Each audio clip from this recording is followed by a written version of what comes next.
buat api Patimura yang ke-206. Hormati!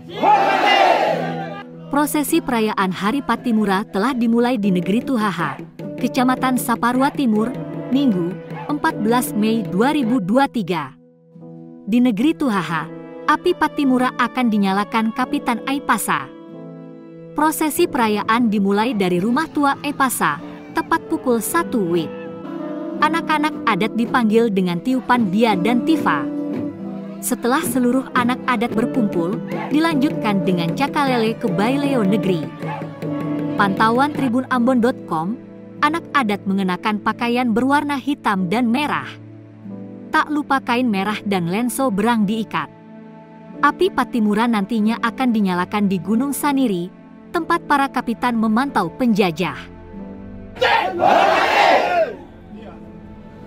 Para kapitan, Kapitanau, Malasi, Katon siapkan diri menuju Simalua Benusa Malatu untuk siap ke Gunung Saniri.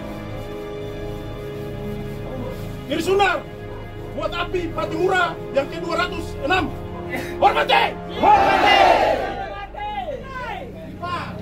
Sebelum Katon berangkat, Kapitan Bolatu akan bawa Katon dalam doa.